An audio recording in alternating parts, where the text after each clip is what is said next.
What can be said about Bumblebee that hasn't already been said? What's up, guys? This is Trav, and I am very late to the Bumblebee movie review. I actually am late to seeing it at all. It's not like I saw it when it came out. I actually just recently saw it a few days ago, and wanted to get around to this review and wanted to make sure that I reviewed it, even with all the time and everything, all the other videos that I'm doing and all the editing.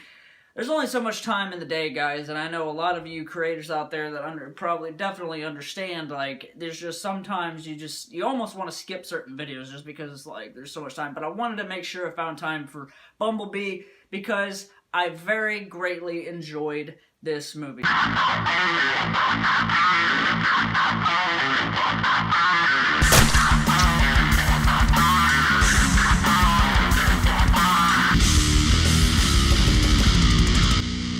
The formula I've been trying to go for these movie reviews is to start with the negatives first, to be able to end on the positive note, to end on like what I liked about it, because everyone wants to enjoy and like a movie that you go into. No one goes into a movie wanting to hate it unless you're just a hater in that way, but some people are like that. But yeah, this barely had any negatives whatsoever. I really enjoyed Bumblebee. It's not a perfect movie, definitely not. There's a few negatives, and one of them is how cliche certain things are. Certain things happen, and I'm not going to spoil. This is a non-spoiler review. I'm not going to go into that. It's still fresh, and I want you guys to go see this movie. The reason I'm not spoiling it is so you guys can go see this movie, because I think it'll be in theaters for a little while longer, and I really, I wanted to catch it, and I'm glad that I did, because anybody that is sour from Michael Bay's Transformers movies, you got tired of them. I'm gonna be honest, I didn't even see The Last Night, which was like Transformers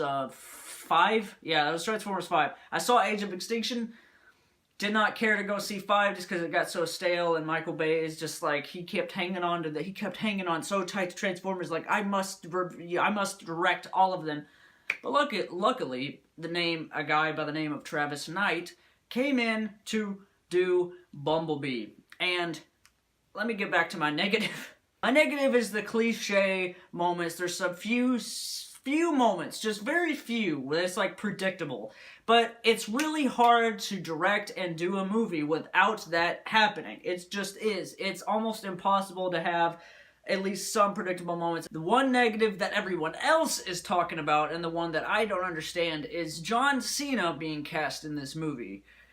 I don't care who you are. I don't care. The only thing that I'm going to say real quick about John Cena in this movie is everyone complaining about how, military men, really cheesy. I loved everything, every moment. There was, a couple moments where he seemed very, very soldiery and very on the nose. There's this one moment, and I won't really go into spoilers, like I said, but he cocks a gun after saying something, and it was in an environment where, you don't need a gun right here. You don't need a gun in this place. He wasn't outside or anything. He wasn't outside.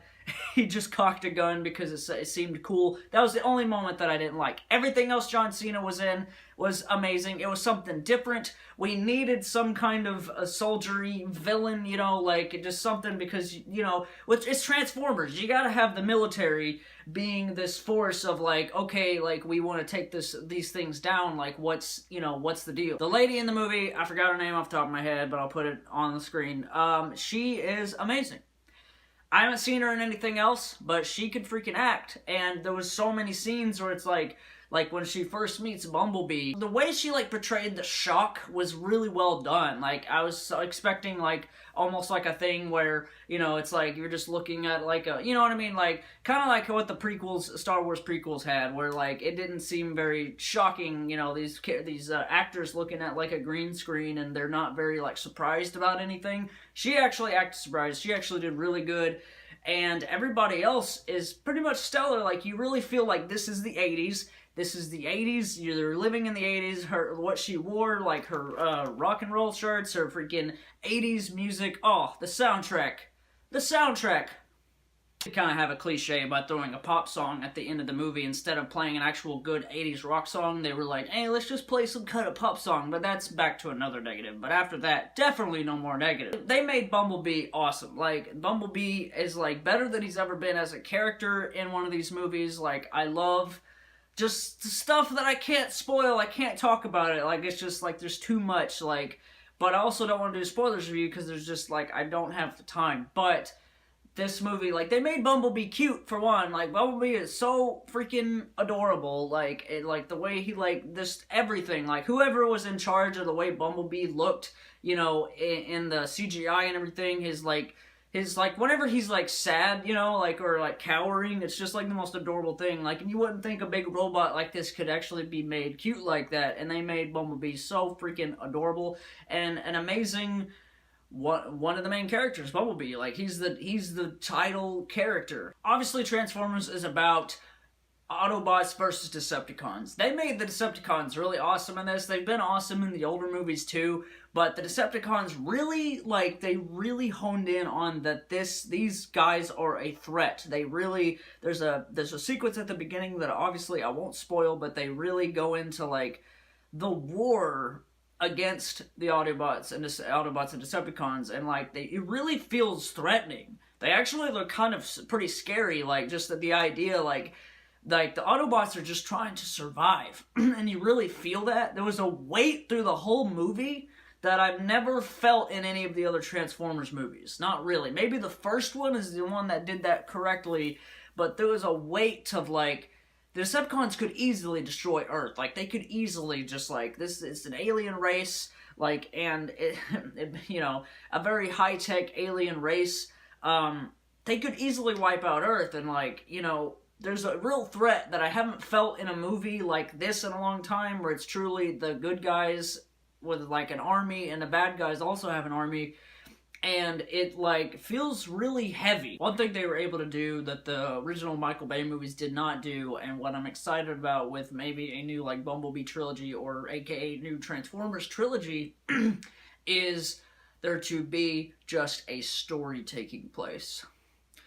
I won't tell you how much action is in the movie. I won't tell you how little action is in this movie. But this is a very story-driven movie. It's not to go in with a bunch of explosions and action-packed sequences where you can't tell what's going on. It's not about a bunch of Transformers fighting. It is not that. It's literally a story. This movie really, like, took its time with the action.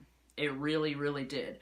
And whenever there was not action at all, and then when you get to the action, it hits harder. I don't really know what I can sit here and say about this movie. I find myself digging more into my brain and, like, finding more things to talk about now that I really recap on the whole experience. But this movie is really, I really, really enjoyed it. I can actually say that I'm pretty sure that I love it. Like, I really like it, but it's on that edge of, like, I really love it. And I will definitely be buying it on Blu-ray. For sure, that is definitely, like, a thing that's gonna happen. I'm giving Bumblebee a solid 9 out of 10. Well deserved. Not that 10 out of 10, not quite, like, just so great and everything, but really, really well done movie. Really enjoyed myself. And like I said, I can't wait to own it and watch it over and over again. It's just a really good movie. Like, if you are sour, even a little bit, if you are sour about Michael Bay's Transformers movies and they got just kind of meh, and even if you're a little bit of a Transformers fan, if you grew up with it like me, do not skip Bumblebee. See it right now before it leaves theaters, because you'll have that long wait before it's on Redbox, you'll have that long wait before it's on DVD and Blu-ray. See Bumblebee, guys. It's definitely worth it. Even if you're a slight fan of the old movies, even if you're a slight fan, especially see Bumblebee if you are sour and, like, kind of in that, like, about the old movies. Because, yes, they did get old and they get tiring, but this is a lovely refresh. It's really, really a nice kind of, like, soft reboot, and I can't wait for more. So, guys, check out Bumblebee, and you'll be seeing me in the next video. Trav out, and peace out.